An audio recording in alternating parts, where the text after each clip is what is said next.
Today we will start our third chapter, that is Alexander Graham Bell.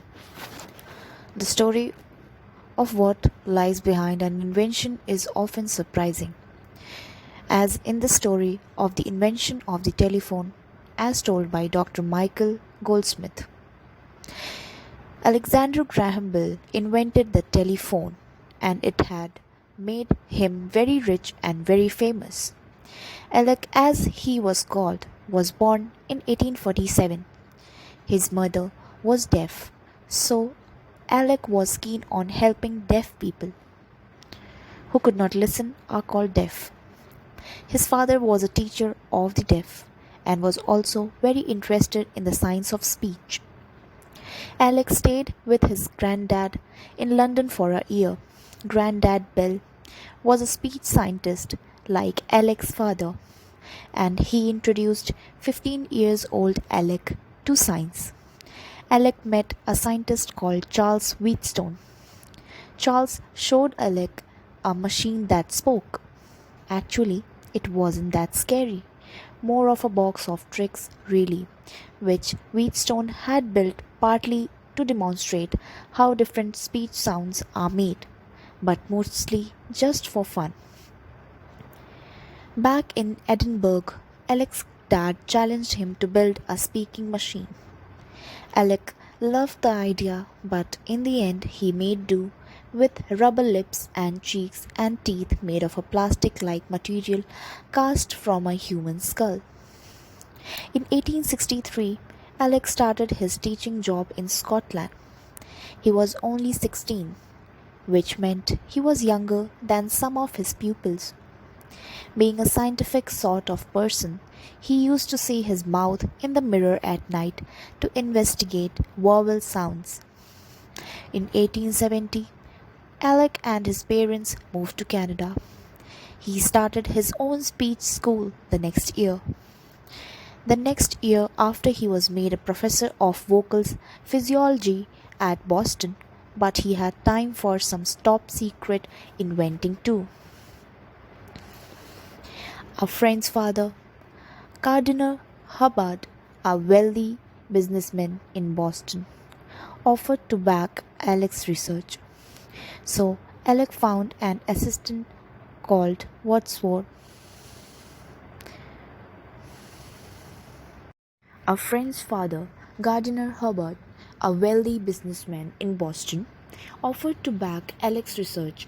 So Alex found an assistant called Watson, and they set up a laboratory and got to work on the electronic telegraph. And then in 1875, Alec accidentally invented half a telephone. All he had was a receiver. To have a really satisfactory chat, you need to be able to talk as well as listen. So Alec started work on a transmitter. Even though Alec didn't have a working phone yet, he thought he might manage it one day. So to be on the safe side, he patented the idea on February 14, 1876. In March, Alec said, "Mr. Watson, come here, I want to see you," into his acid phone, and 3 rooms away, Watson heard him. The only thing was, the phone wasn't very reliable, very clear, or very loud. So cunningly, he didn't use it as a telephone when he demonstrated it. Instead, he impressed people with tricks like getting a little box to make a sound like an organ, a gimmick only partly based on his phone. Later on, Alec demonstrated telephones in all sorts of ways and places, including underwater. He also went to England and showed this telephone to Queen Victoria. Alec kept improving his phone and later formed the Bell Company. The Bell Company was an amazing success, and the value of its shares rose and rose. Alec had plenty of them, so he was soon very rich indeed, rich enough to retire and spend more time helping deaf people. Alec would never have a phone in his study. They were just too disturbing. On the whole, he preferred them when they were quiet. But from then on, they never were except once in 1922. All the phones in America were silent for 1 minute to mark his funeral. This chapter was a very informative article. The story behind the invention of telephone, which was done which was invented by Alexander Graham Bell. This is a story of his childhood, about his family, about his granddad, and how Alec managed to study as well as help the deaf people. Not only this, but Alexander managed to invent a telephone. By a lot of struggle and with a lot of efforts, he made a telephone which conveyed the message, including underwater.